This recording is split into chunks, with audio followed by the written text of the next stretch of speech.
Mabalacat City Police Station Representative, kailan po ninyo ni-report sa NBI itong abandoned vehicle? At sinasabi po ng NBI, 6 days bago na-report sa kanila. Again, Mr. Chair, Representative from Mabalacat City Police Station, kailan po ni-report itong incident sa NBI para nagkaroon ng joint operations? Sir, wala pong nangyaring report sa sa NBI. Hindi po na-report. Hindi po ni-report or in-inform, sir. Mr. Chair, with your indulgence, gusto ko lang matuldukan. Sinabi po ng NBI 6 days after na ma-report. Saka pa lang sila nagkaroon ng joint operations. But allegedly, sinasabi po ng representative of Mabalacat City Police Station, walang report na nangyaring gano'n. Balikan ko lang, Mr. Chair, with your permission, yung NBI. NBI, sir, saan po galing yung sinasabi ninyo na after 6 days, doon pa lang na-report sa inyo, and based on that report, saka pa lang po kayo nagkaroon ng joint operations, NBI, Mr. Chair. Mr. Chairman, to clarify, no? After 6 days, tinawag po sa amin yan sa NBI nung security officer ng supermarket. It's the supermarket security guards, not the police who called the NBI. So, Mr. Chair, very clear na pala. Nag-report ang security personnel sa police station ng Mabalacat City on August 20, 2023. Unfortunately, siguro nakita po nung security personnel ng supermarket na walang ginagawa ang police station, then tumawag sila sa NBI. Then after that, doon pa lang nagkaroon ng operation. Congressman Busita, you are recognized. Thank you, Mr. Chair. Sa ating lahat, good morning po. Mr. Chair, meron lang po akong ilang observations dito po sa issue na ating iniimbestigahan ngayon in aid of legislation. First observation, Mr. Chair, we noticed that recovery and discovery of large volume of illegal drugs usually happens in Region 3. Even the 990 kilograms of shabu that was investigated here in Congress and Senate allegedly came from this region. Just like the 3.6 billion and 1.3 billion worth of shabu that was seized and discovered recently in Mexico and Mabalacat, Pampanga, respectively. Mr. Chair, tanong lamang po sa PIDEA. PIDEA, sir, do you agree in my observation? Yes, Your Honor. Bakit po kaya? Maybe a factor to consider, Your Honor, is that Region 3 is very near National Capital Region. It has seaports, airports, expressways, and so the mode of travel, at the same time, the mode of bringing in these illicit drugs is suited to the situation in Region 3, Your Honor. Yes, thank you, Mr. Chair. Hindi po ba natin naisip na base po dito sa recent investigations and operations ng concerned agencies, parang itong Subic Bay Pre-Fort Zone ang nagagamit para sa pagpasok ng mga illegal drugs? Kasi po, ang dami po ninyong nabanggit, Mr. Chair, ang daming nabanggit ng PIDEA. Do you agree, PIDEA, sir, na base po dito sa mga result ng inyong operations, pwede ba natin sabihin na itong mga illegal drugs na pumapasok sa ating bansa ay dito talaga dumadaan? Kung hindi lahat, most of these illegal drugs dito po pumapasok sa Subic Bay Pre-Port Zone? No, Your Honor, because there are also possibilities that there is a high incidence of drugs are being shipped into, like for example in Region 7, Cagayan de Oro also. So it's I think I do not have enough data to support that all or most of the illegal drugs are being shipped to Subic Port, Your Honor. Mr. Chair, yung po bang nabanggit sa Region 7 and Cagayan de Oro, malaki po ba yung volume ng shabu? If we base on history, sir, even during the past administration, there has been large shipments of illegal drugs seized in Region 7, sir. Mr. Chair, more or less ilang kilograms po? I do not have the figures with me right now, Your Honor, but I can provide the committee this data. Kasi po, Mr. Chair, mahalaga po na malaman natin ang volume kasi syempre po, as operatives, as agency concerned anti-illegal drugs, importante po na mas priority natin yung volume.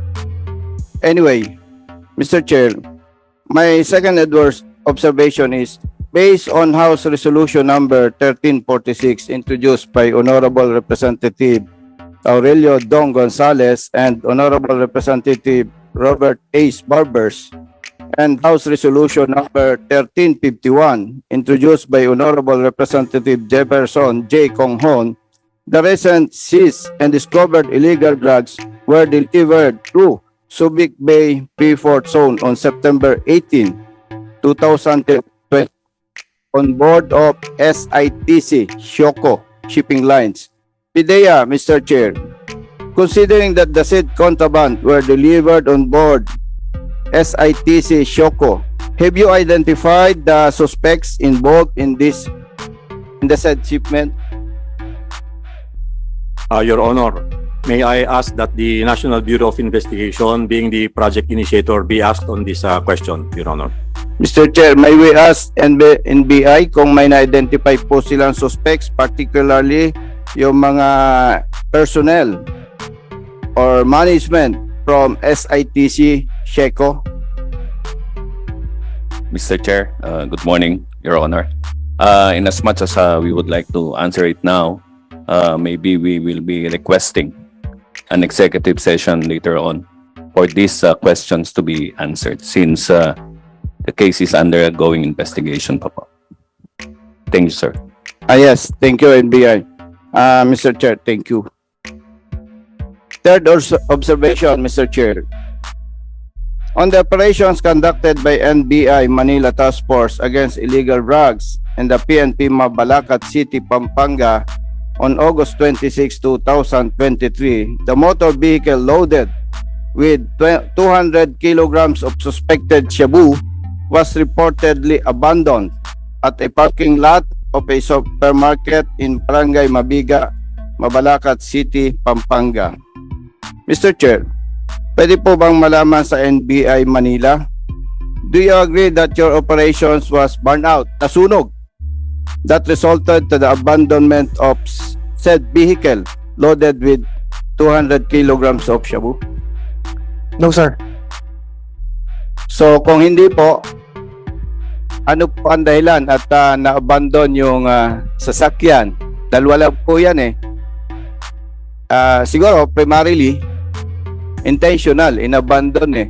Alam naman natin na kung tayo ang possessor ng drugs, eh malaking halaga yun eh. Naturalmente, iingatan natin. So kung hindi po agree ang NBI Manila, ano po ang nakikita nating dahilan at inabandon yung sasakyan na may malaking volume of shabu? Mr. Chair. Mr. Chairman, the vehicle was abandoned 6 days already when the NBI was called to inspect the vehicle. Again, Mr. Chair, wala po kayong idea or lead bakit inabandon yung sasakyan samantalang malaki pong halaga ng shabu at nandun? Wala po ba tayong idea, Mr. Chair? Yes, Mr. Chairman, according to the informant, no, the driver felt that he was being followed by law enforcement agency, so he decided to park the vehicle in the mall and he just abandoned it, no? Just ran away. Mr. Chair, considering na inabandon yung subject vehicle, paano po ninyo nalaman na mayroong abandoned vehicle doon sa supermarket na yon, loaded with more or less 200 kilograms of shabu?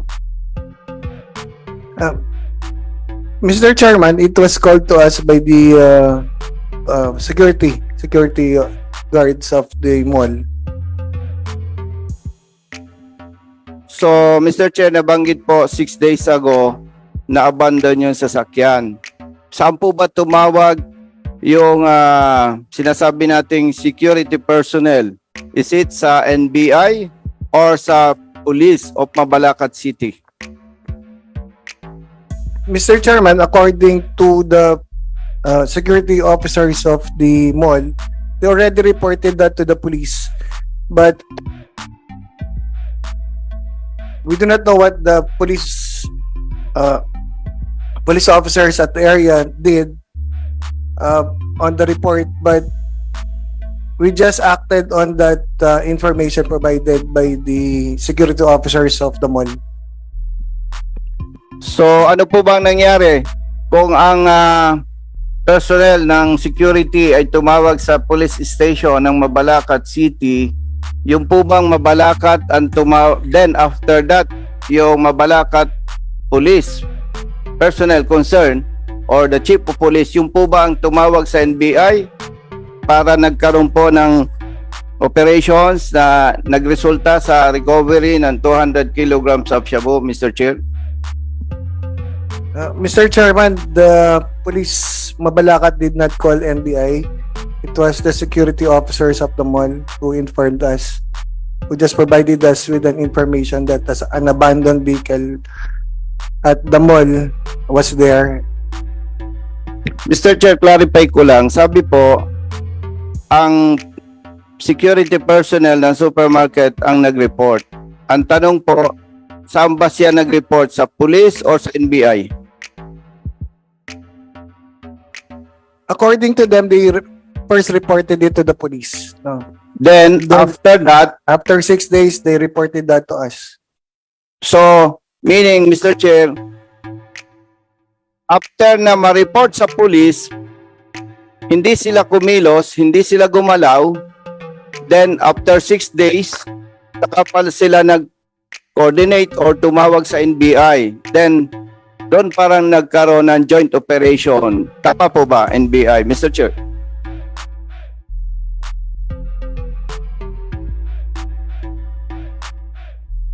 So after 6 days, when the matter was reported to us, the NBI proceeded to Mabalacat, Pampanga, Mr. Chairman. So, Mr. Chair, very clear na after 6 days, doon pa lang nagkaroon ng aksyon to address this abandoned vehicle. Tama po ba, NBI, Mr. Chair? Yes, Mr. Chairman.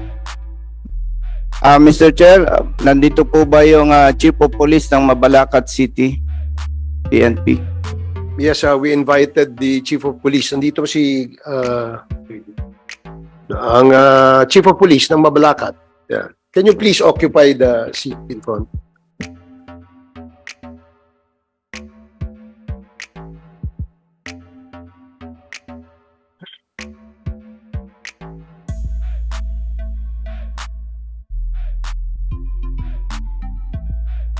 Mr. Chair, Chief of Police,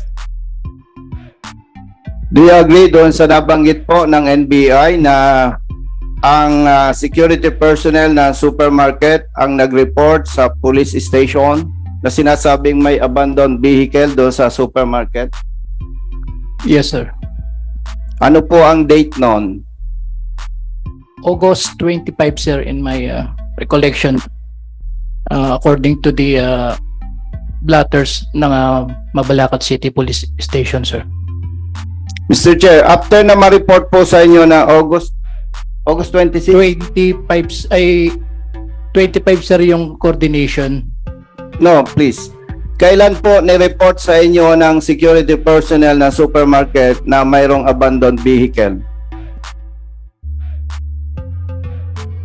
I think August 20, sir. August 20. Hindi po tayo sigurado. Allow me, sir, to review my reference, sir. Mr. And, Chair, An apology, sir. The Chief of Police on that date, sir, is Police Lieutenant Colonel Abraham Abayari, and I assume the post September 22, 2023, sir. Mr. Chair, with all due respect, I think hindi po siya dapat ang sasagot doon sa ating mga clarificatory questions. Baka po magkaroon lamang ng problema kung siya ang sasagot. Mr. Chair, na-invite po ba yung Chief of Police during the time na nagkaroon ng ganitong incident? Comsec, did we invite the Chief of Police at that time when the abandoned vehicle was discovered? So hindi kayo ang Chief of Police that time? Hindi pa po, sir. So I'm sure, but merong reports yan, di ba? Meron, sir. Meron. So anong naka-blatter sa inyo? Ano yung nakalagay sa report nyo? When was the information given to the Chief of Police regarding an abandoned vehicle dyan sa parking lot? Sir, based on the blatter, sir, only August 20, sir, Sunday morning, na tumawag, sir, ang security guard ng SM Hypermarket sa CTOC, sir, na Mabalacat CPS, informing that a Toyota Avanza red in color bearing plate number CGS 643 was abandoned on their parking lot since August 19, 2023 night until the pag-report nila, sir. Does that satisfy Congressman Busita? Yes, Mr. Chair, meron na po akong follow-up questions. Last question, Congressman Busita. Yes, Mr. Chair. Kung August 20 na-report sa police station yung abandoned vehicle, Mr. Chair, kailan po naman nag-report? Or ano po yung kanilang action taken after they received said report?